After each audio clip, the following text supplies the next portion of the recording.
अपने देश की सेवा के लिए छोड़ दी विदेश की नौकरी, ठुकरा दिए लाखों का पैकेज। जोधपुर। आज हम आपको एक ऐसी शख्सियत से मिलाने जा रहे हैं जिन्होंने अपने देश के लिए ना सिर्फ विदेश के लाखों का पैकेज छोड़ा है बल्कि अपनी खुद का स्टार्टअप भी छोड़ दिया है। यह है कहानी अभिषेक सुराणा की। यूपीएससी के लिए ही नहीं बल्कि जन जन के लिए प्रेरणा का स्रोत है। यह कहानी शुरू होती भीलवाड़ा से और देश विदेश से गुजरती आज जोधपुर के लोगों में बदलाव लाए। जहां आज युवा अच्छी नौकरी के पीछे दौड़ रहे हैं, वहीं जोधपुर जिला परिषद के मुख्य कार्यकारी अधिकारी अभिषेक सुराणा ने सिंगापुर, लंदन जैसे देशों की बड़े पैकेज वाली नौकरी को राष्ट्रीय सेवा के लिए त्याग दिया है और आज वह है आईएएस अधिकारी। जोधपुर के मुख्य कार्यकारी जिला परिषद अधिकारी अभिषेक सुराणा।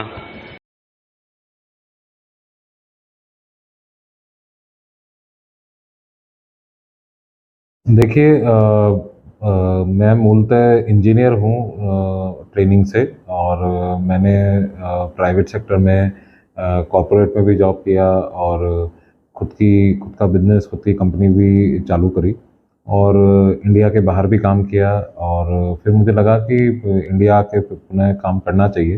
अपने देश में डेवलपमेंट हो रहा है, काफ़ी विकास की संभावनाएं हैं और अपना घर तो अपना घर ही होता है, उसमें काम करने का जो सेटिस्फेक्शन है वो कहीं बाहर मिलना मुझे लगता है कि मुश्किल है। तो इन चीज़ों को ध्यान में रखते हुए मैंने इंडिया वापस आके और मैं सोचा कि मैंने इंडिया में आके वापस यूपीएससी की तैयारी करने के बारे में सोचा।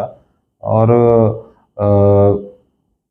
एक मोटिवेशन रहता है पब्लिक सर्विस में आने का कि एक इतना डाइवर्स वर्क प्रोफाइल आपका रहता है, पब्लिक से सीधा आपका कनेक्ट रहता है और इतना वाइड एक कैनवास आपको मिलता है काम करने का, जो कि बहुत ही कम ऐसे प्रोफेशंस हैं जिसके अंदर आपको मिलता है। देखिए, लोगों की जो मेन जो अपेक्षा रहती है वो ये रहती है कि सबसे पहले तो कि जो अधिकारी हैं वो लोगों से जुड़े रहें, लोगों से मिले जुलें और उनकी जो मूल भावनाएं और मूल समस्याएं हैं उनसे अवगत रहें।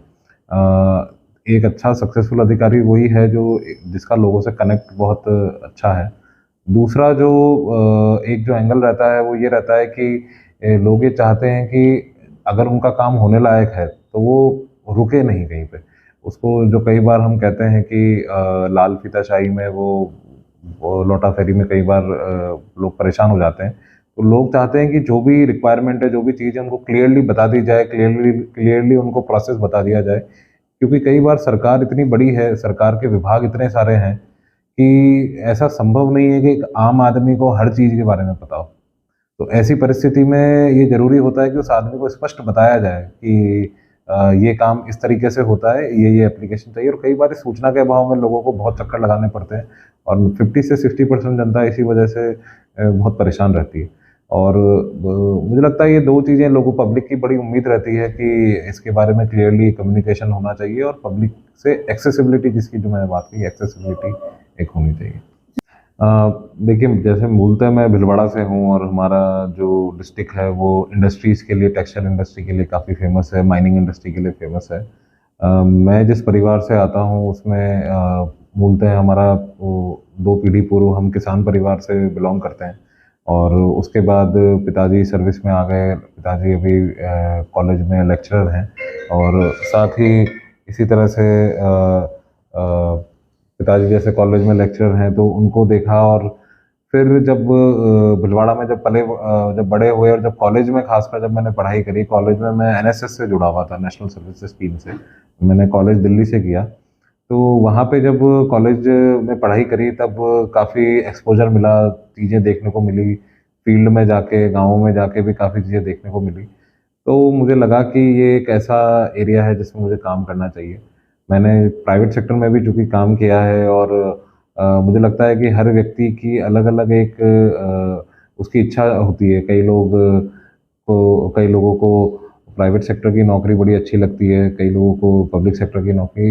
इंडिविजुअल पे ये डिपेंड करता है। तो मेरे लिए ये लगा कि मैं पब्लिक सेक्टर में आऊँ। जैसा कि मैंने बताया कि जो मेरी प्रायोरिटीज़ थी कि लोगों से मिलना-जुलना रहे, पब्लिक के लिए अपन काम करें।